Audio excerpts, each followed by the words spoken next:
Welcome to the Calculus BC video for skill number 232. I can employ linearization to make tangent line approximations of functions within context. And featured below is Saddle Mountain, which is located near which city in Oregon? Alright, a brief overview of linearization before we get to the notes. Basically, linearization is saying we have some sort of function that does this, and we are interested in calculating the value right there. And what we can do is maybe it's really easy to calculate the value there, and we'll create a tangent line, and on that tangent line we'll easily evaluate the value at that black point and assume that it is roughly the value of the red point.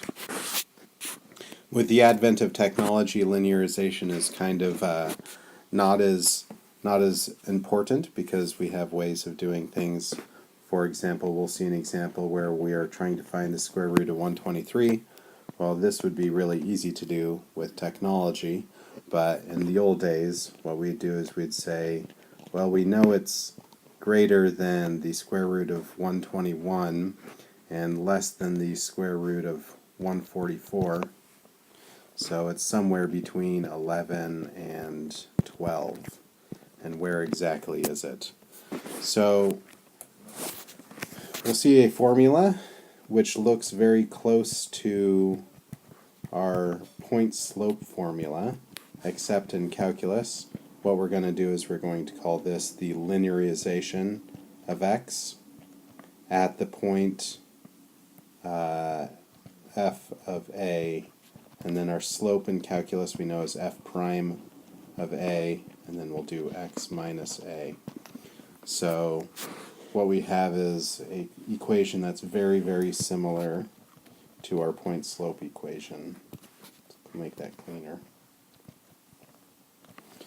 We can solve this for L of x, and we get L of x is equal to f of a plus f prime of a times x minus a. So we'll use this, but it is basically just derived from our point-slope equation. So let's take a look at the notes. Starting on page 232a, it says if f is differentiable at the point x equals a, then the equation of the tangent line is L of x equals f of a plus f prime a times x minus a.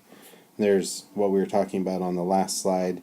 You could think of this as y is equal to y1 plus m times x minus x1 to see the relationship between the two. And this function defines the linearization of f at a.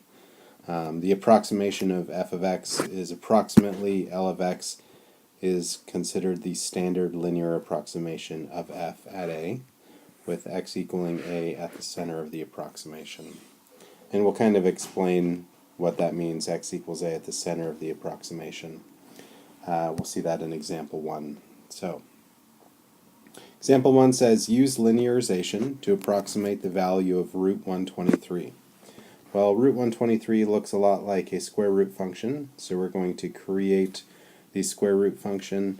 And since root 123 is so close to the perfect root of 121, because we can evaluate that to be 11, we're going to center our approximation at a equals 121. That gives us values which are easy to work with. In other words, f of 121 is square root of 121, which is equal to 11, and then f of 123 is the square root of 123, which is approximately 11 something, and we're going to try to figure out what that something is. 11.1, maybe 11.2. We'll try to figure out what that is. Graphically, what we're doing is we have the curve of the square root of x, and we can very easily figure out that point of square root of 121 on the graph. figuring out the square root of 123 would be a little bit harder, so what we're going to do is we're going to make a tangent line approximation, and we're going to create this tangent line and use that to evaluate the tangent line at 123. And if we know the tangent line at 123, that's going to be approximately the actual value at 123. So let's take a look at this on the next page. So if we have f of x equals root x, we can find that f prime of x is 1 over 2 root x. You can think of using the power rule to find that derivative. Our linear approximation, remember, was f of a plus f prime of a times x minus a. So that's our linear approximation. And we can plug those values in, and f of 121 is 11. And then f prime of 121, if we plug that in, we'll get 1 over 22. So there we go. Our linear approximation is that formula.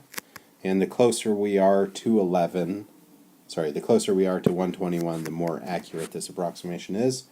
We're at 123, so we're pretty close to 121, and we can stick that into our linear approximation, and we get 11 plus 2/22, which is approximately 11.09 repeating.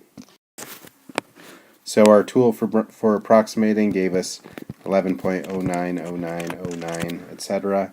And the true value is 11.0905, da da da da da. So you can see it's actually pretty accurate. It was relatively accurate for the first 3 decimal places, which is good precision. In example 2, consider the function f of x equals cosine of x. And L of x is our local linearization of the function centered at pi over 2.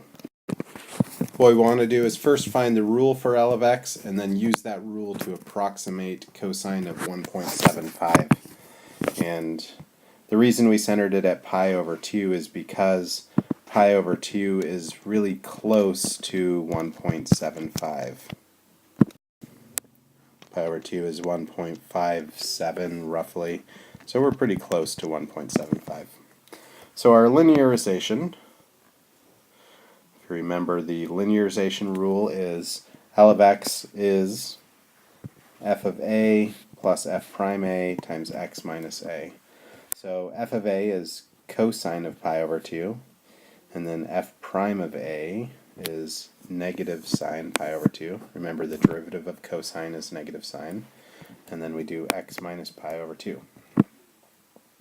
So here's our linearization rule. We could simplify it down if we wanted to evaluate the trig functions.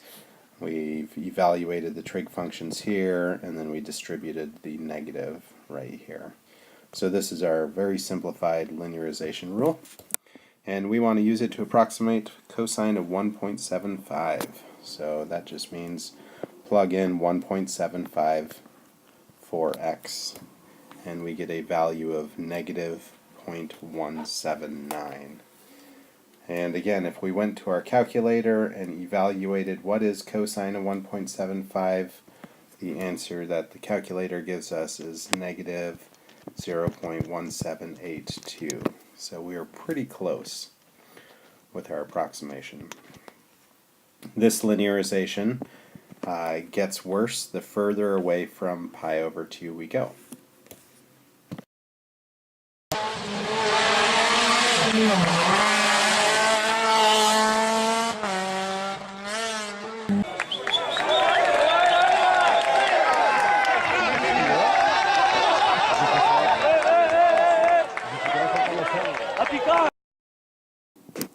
Alright, so after this skill you should be able to employ linearization to make tangent line approximations of functions within context.